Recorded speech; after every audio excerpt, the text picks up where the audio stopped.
दोस्तों, मुंबई में एक फिल्मी स्टाइल में 17 बच्चों को बंधक बनाने की घटना सामने आई है। मुंबई में रोहित आर्या नाम का एक व्यक्ति मुंबई के ही एक स्टूडियो में 17 स्कूली बच्चों को ऑडिशन देने के नाम पे आर्य स्टूडियो में, जो कि पोवई में है, पहले तो बंधक बनाता है, फिर वो सरकार से, उनकी हायर अथॉरिटीज से कुछ बात करना चाहता है, लेकिन उसकी ये बातचीत सफल नहीं हो पाती है और पुलिस के काउंटर अटैक में रोहित आर्या की मौत हो जाती है। अब सवाल उठता है कि रोहित आर्या ने 17 बच्चों को बंधक क्यों बनाया? रोहित आर्या कौन है? रोहित आर्या को आखिर ऐसा कदम क्यों उठाना पड़ा?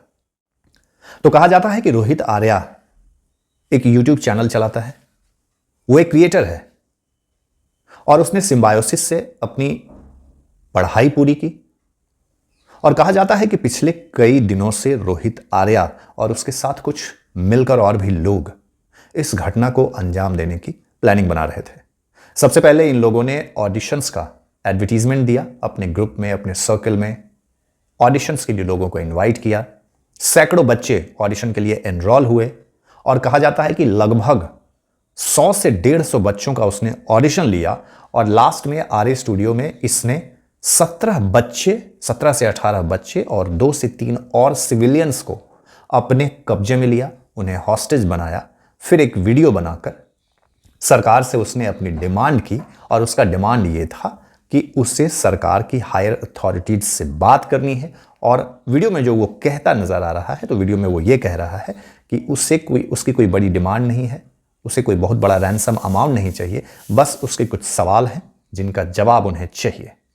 अब रोहित आर्या के बारे में जब छानबीन की गई, उनका ट्रैक रिकॉर्ड खंगाला गया, तो पता चला कि पिछले कुछ सालों में रोहित आर्या गवर्नमेंट के कुछ काम में इन्वॉल्व रहा। पूर्व में महाराष्ट्र सरकार में मंत्री रहे दीपक केसरकर के वो संपर्क में था। वो अपनी कुछ प्रोजेक्ट के सिलसिले में दीपक केसरकर से मिलता है और दीपक केसरकर के जरिए उसे आश्वासन भी मिलता है कि सरकार उसके प्रोजेक्ट पे काम करेगी। कहा जाता है कि सरकार उसके प्रोजेक्ट पर काम करना शुरू भी करती है और लगभग 9 से 10 लाख के बीच का एक बार उसे अमाउंट भी दिया जाता है और फिर उसके प्रोजेक्ट पे, उसके जो भी प्रेजेंटेशन थे, उस पर सरकार अमल करती हुई आगे बढ़ती है और काम करती है। रोहित आर्या भी अपने इस प्रोजेक्ट को लेकर खासा उत्साहित था और वो इस काम में बढ़ चढ़कर हिस्सा ले रहा था। लेकिन बाद में समस्या, कहा जाता है, ये आई कि जब रोहित आर्या ने ये सारे काम कर दिए तो जांच, जो कि अभी महाराष्ट्र के गवर्नमेंट ऑफिशियल्स कह रहे हैं कि जांच के दौरान उनके डॉक्यूमेंट्स पूरे नहीं होने के कारण और कुछ अनियमितता दिख रही थी, कुछ सस्पिशियस लग रहा था डॉक्यूमेंटेशन में, इसलिए लगभग 2 करोड़ का पेमेंट रोहित आर्या का रोक दिया गया। अब बट ऑब्वियस है कि कोई भी क्रिएटर, कोई भी व्यक्ति अगर काम कर रहा है और उसने इतने बड़े अमाउंट का काम कर दिया क्रेडिट पे, और जिस तरीके से भी उसने करा होगा, तो किसी न किसी तरह से जब अमाउंट उसे नहीं दिया गया, और 2 करोड़ का अमाउंट कोई छोटा मोटा रकम नहीं है एक आम क्रिएटर के लिए, तो ये भी यही कहा जा रहा है कि जब उसे ये अमाउंट नहीं दिया गया तो इसके एवज में रोहित आर्या ने कई बार दीपक केसरकर, जो शिक्षा मंत्री रहे, उनके आवास के बाहर प्रदर्शन भी किया। इवन एजुकेशन मिनिस्टर से रोहित आर्या को आश्वासन भी मिला, लेकिन उसे पेमेंट नहीं किया गया। थक हार कर रोहित आर्या ने ये कदम उठाया और कहा जा रहा है कि ऑडिशंस खत्म होने के बाद उसने 17 से 18 बच्चों को हॉस्टेज बना लिया और उसके बाद वीडियो बनाकर उसने कुछ डिमांड रखी। और यह भी कहा जा रहा है कि जब उसने बोला कि अगर डिमांड उसकी पूरी नहीं होती है तो वो पूरी बिल्डिंग को आग लगा देगा और इसका जिम्मेदार सरकार और प्रशासन होगा। चूंकि मामला बच्चों का था, पुलिस तुरंत हरकत में आई और उस बिल्डिंग का मुआयना किया गया और बाथरूम के दरवाजे से पुलिस दाखिल होती है। हालांकि रोहित आर्या के पास एक एयर गन था और कुछ पटाखे रूपी बॉम्ब्स उसके पास थे, जो उसने प्लान कर रखा था आग वगैरह लगाने के लिए। तो जैसे ही पुलिस बाथरूम की तरफ से दाखिल होती है, रोहित आर्या एयर गन से, आप जानते हैं एयर गन के बारे में, तो एयर गन से जब उसने शॉट किया तो उसके काउंटर अटैक में वो मारा गया, उसे हॉस्पिटल ले जाया गया, लेकिन वहां पे उसे डेड डिक्लेयर कर दिया गया। बकौल एक्सपर्ट्स की माने तो रोहित आर्थिक तंगी से परेशान था और कहीं ना कहीं फिल्मों से भी ज्यादा प्रभावित था। कई लोग ये भी कह रहे हैं कि हॉलीवुड फिल्मों के प्रभाव में आकर रोहित ने इस तरह का कदम उठाया।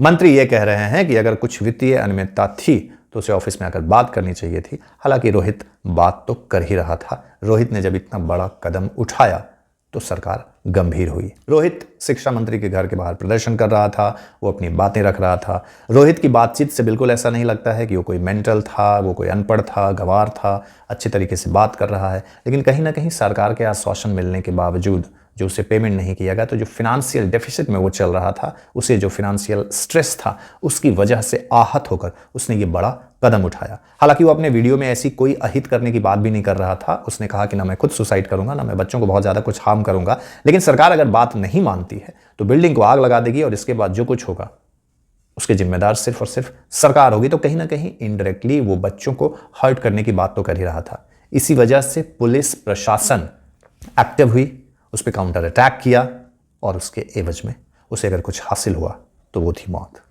रोहित आर्या जैसे कई लोग हैं जो गवर्नमेंट ऑफिशियल्स और टेंडर्स को पाने के लिए, उसके क्राइटेरिया को फुलफिल करने के लिए तमाम तरह के तिकड़म लगाते हैं और किसी न किसी तरह से प्रोजेक्ट को हासिल करते हैं।